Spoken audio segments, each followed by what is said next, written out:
Abbiamo visto quasi tutti i materiali che io utilizzo. Dopo altre persone possono provare a stampare altri materiali. Io mi sono scelto questi perché riesco a stamparli bene. E sono il PET normale, PLA, PLHT, il PTG con il carbonio e un PLA con dentro dell'alluminio di Thomas. Vediamo l'ultimo che è il PLA Plus. Clicco su PLHT, lo duplico e vado subito ad intervenire su questo PLA. Informazioni, scorro in alto, modifico subito il nome, mettiamo PLA Plus, che è sempre marchio filo alfa, e qua scrivo sempre Plus e utilizzo come colore nero. Fatto questo, come densità, inserita la densità che ha, io adesso non so precisamente tutte le densità dei materiali, il diametro è 1,75 ma viene prodotto anche a 3 mm e come costo è uguale a quello del PLHT, 19,67, IVA esclusa.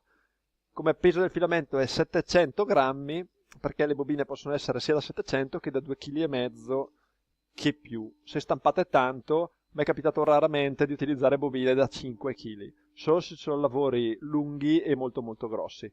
Io utilizzo tutte bobine da 2,5 kg per le stampanti grosse e da 700 grammi per quelle piccole. Vediamo le informazioni di stampa che variano dal PLHT sia dal PLA normale eccetera eccetera. 220 gradi come temperatura. Come distanza di ritrazione è sempre in base alla vostra stampante, io metto 7 mm, come velocità di ritrazione è sempre un po' bassa, 25 mm al secondo. Forse questo possiamo portarlo anche a 30, ho visto che è un po' meno morbido. Temperatura stand-by lasciamo questa, e velocità della ventola mi sono accorto che è meglio abbassarla appena appena, quindi mettiamo 80%. Il PLA Plus è un materiale che è simile al PLHT ma ha delle resistenze, ha una resa meccanica e termica più alta ed è pari all'ABS. Questa cosa la dico in tutta tranquillità.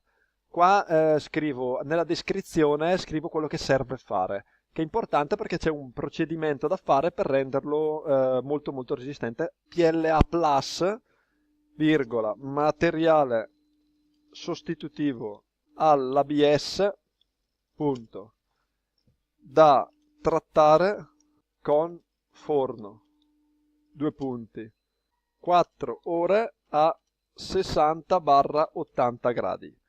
Io ho provato con 80 gradi, si è un po' deformato, forse con 60 un po' meglio. In qualsiasi caso questo PLA ha bisogno di essere messo in forno per 4 ore per un 60-80 gradi.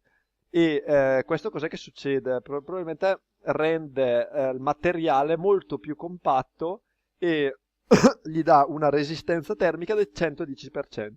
Resistenza termica del fino a 110 gradi, superiore alla resistenza termica dell'ABS. Resistenza meccanica molto alta. È il materiale che a scheda tecnica ha la resistenza meccanica più alta. Ovviamente dovete fargli il trattamento, cioè dovete fare il trattamento in forno. Informazione sull'aderenza: mediamente non serve il piano riscaldato, ma in alcuni casi è necessario. L'oggetto in stampa, virgola, se ha una superficie larga, tende al ritiro. Perché mi è capitato, ho dovuto stampare un pezzo per un dispositivo medico e che doveva essere ogni volta passato in autoclave, cioè sterilizzato. Abbiamo dovuto utilizzare questo materiale qua perché diciamo che il trattamento di sterilizzazione arrivava fino ai 100 gradi. Ha ritirato un po', aveva una superficie molto larga e quindi gli angoli sono venuti leggermente incurvati e ho faticato veramente a tenerli giù.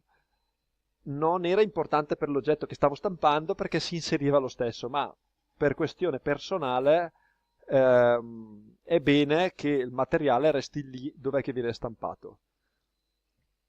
Date anche queste informazioni sull'ultimo dei materiali che stampo, che PLA Plus, ti dico, guardati tutti i video sui vari materiali che ho fatto, impara quali sono le differenze di stampa e poi metti in pratica. Se questo video ti è piaciuto come tutti gli altri, condividi la playlist ad un tuo amico, cioè la playlist che dà le informazioni su come stampare i materiali. Alla prossima!